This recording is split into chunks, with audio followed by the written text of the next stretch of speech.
கடுப்பாக இருக்கா, எரிச்சலாக இருக்கா, யாரோட போஸ்டாக பார்க்குறப்போ ஒரு செம்ம கடுப்பாகுதா, கோவம் வருதா, அந்த ஏன் போஸ்ட்டாக இருந்தாலும் சரி தள்ளிவிட்டு போயிடுங்க. மன உளைச்சலுக்கு ஆளாகாதீங்க. நமக்கு ஒரு விஷயம் பிடிக்கலன்னா இப்படி செஞ்சுட்டு போகணும், அப்படி இல்லைன்னா காதை மூடிட்டு போயிடணும். அதுக்காக நான் ரீல்ஸ் பார்க்குற விஷயத்தை மட்டும் சொல்ல வரல. நம்ம சுற்றி இருக்கிறவங்களோ இல்லை நமக்கு பிடிக்காத விஷயங்களோ ஏதோ நம்மளை சுற்றி நடந்தாலும் நமக்கு வேண்டான்னு முடிவு பண்ணுற விஷயத்தை பற்றி மைண்டில் கொண்டுட்டு போகாதீங்க. நம்மளோட மனநிலை தான் பாதிக்கப்படுது. என் கூட இருக்கிற நிறைய பேரை நான் பார்க்குறப்போ அவங்களுக்காக அவங்க கவலைப்பட்டாங்கன்னா கூட நான் ஆறுதல் சொல்ல ரெடியாக இருக்கேன். அவங்களுக்காகலாம் அவங்க கவலைப்படலை. மற்றவங்களை குறை சொல்லி அவங்கள திருத்துறன்ற பேரில் இவங்க கவலைப்படுறாங்க. நாள் இல்லைங்க, கண்டிப்பாக நம்மளோட வாழ்க்கையை வாழக்கூடிய நாள் இல்லைங்க. 365 நாள் வருஷத்துக்கு கணக்கு எடுத்துக்கோங்க.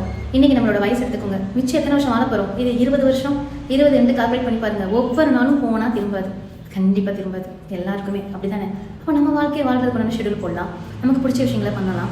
அவங்கள மாற்றுறதுக்காக அவங்கள பற்றியே யோசித்து நம்ம வாழ்க்கையை வாழாமல் போயிடுறோம். தயவு செய்து ரொம்ப ரொம்ப காம்ப்ளிகேட் பண்ணிக்காதீங்க லைஃப்பை. போகிற போக்கில் வாழ்ந்துட்டு போங்க, பிடிச்ச மாதிரி வாழ்ந்துட்டு போங்க, ஹாப்பியாக ரிலாக்ஸாக. தயவு செய்து இனிமேலாவது மற்றவங்களை பற்றி ரொம்ப அவங்கள மாற்றுறதுக்காக நான் தியாகமே பண்ணுறேன் அப்படின்லாம் பேசிலாம் காமெடி பண்ணாதீங்க.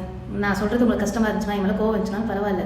உண்மைக்குமே அவங்க பாட்டில் இருக்காங்க, அவங்க பாட்டில் அவங்க வேலையை பார்க்குறாங்க. நீங்கள் என்னப்பா போயிட்டு அவங்கள பற்றி யோசிச்சு வருகி உடம்பு முடியாமல் தான் போகிறீங்க. அதனால் யாரை பற்றியும் அவங்கள மாற்றணுன்னா கூப்பிட்டு வச்சு பேசுங்க. பேசுறத காதில் கேட்டாங்கன்னா மாற்றிக்கோங்க. மாற்றலையா விட்டுட்டு உங்கள் பழக்கத்தில் பாருங்கள். அடுத்தவங்க கிட்ட போயிட்டு நீங்கள் உங்களோட உடம்பை ஸ்பாயில் பண்ணிக்காதுங்க, உங்களோட மனநிலையை கெடுத்துக்காது. நன்றி.